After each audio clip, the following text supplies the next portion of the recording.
Hi, I'm Joe Stucker with the EC3 Energy Task Force. I'm here today at Central Hardin High School with students from EC3 Energy Task Force team that are also Central Hardin High School students. With me today, I have James Rogers, Dalton Latham, Randy Steinmetz, Adam Vance, and Drew Duggins.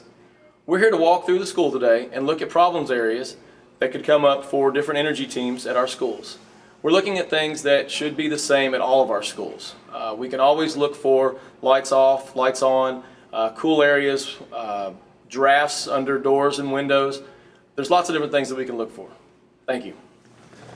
Okay, Drew, do you see anything wrong in this classroom? Well, there are lights on and computers on. There's nobody in here, so that's definitely a big energy problem. James, what are you checking here? Here I'm checking for spaces underneath the door and along the edges where air can blow through and possibly create a draft in the building. Okay, Dalton, in this room, what's the first thing you notice when you walk in? First thing I notice is how cool it is in this room. So if this room is too cool, then we're definitely using too much energy to keep it cool. Thank you. So Randy, what are you looking for? Well, the first thing I noticed is that the display lights are on while it's not in use. So I figured it's best to leave them unplugged when they're not in use. Good, so what you're seeing is phantom load. Phantom load is any time that we have a device that's plugged in that is not being used but still has a display or a light. It's not a lot of power, it's just a small amount of energy, but if we take a device like this, an electronic or an appliance or something with a display, and we expand that over our district, it uses a lot of energy that's just really being wasted. The easiest thing to do here is to have these things on a power supply, power strip, and turn the power strip off when we're not using it. Thanks, Randy. Okay, James, what's the problem in this classroom? Here in this classroom, we have the AC on with the window open. Adam, what do you notice about this classroom? Well, Stucker, I see that this classroom has a window that is providing sufficient natural light for this class. So let's see if we turn the lights off if the students can still do their work. Looks like a lot of natural light. Drew, what are you looking for out here? Well, see, out here we're looking to make sure that the outside lights are off during the daytime because that's just a waste of energy. Randy, what else do you notice on the outside of the building? What I'm noticing here is that the window is not connecting to the building, which could create a draft, letting air into the building and letting air out. One of the things I'd like to talk about now is a real hot topic with energy management, mini refrigerators. We have mini refrigerators all over our school, and they're used throughout our district. A lot of teachers have these.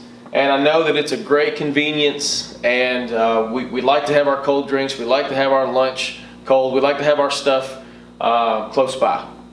The problem with the mini refrigerator is these cost around, depending on what model, when they were made, if they're Energy Star, they use anywhere between $30 to $40 a year in energy. That doesn't sound too bad, $30, $40. But when we look at how many of these we have in our district, how many we have in our schools, how many we have all over the place, that's a lot of money.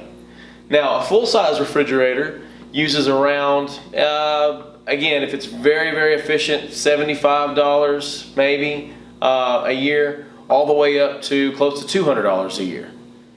So now, if we look at a refrigerator, if we had a full size, and we put one of those in one area of our school or multiple areas of our school, and we could get rid of some of these mini refrigerators in classrooms, and people use a central location with a full-size refrigerator, we could save a lot of energy at that school, and then again across our district. Again, I know that that's a pretty tough subject, but it's something that could really save us a lot of energy. Thanks for watching. I'm Joe Stucker. My name is Randy Steinmetz. My name is Dalton Latham. My name is Adam Vance. My name is James Rogers. My name is Drew Duggins. Remember, conserving energy is not about one school or one group. It's about our district and our community working together to conserve energy. Thank you.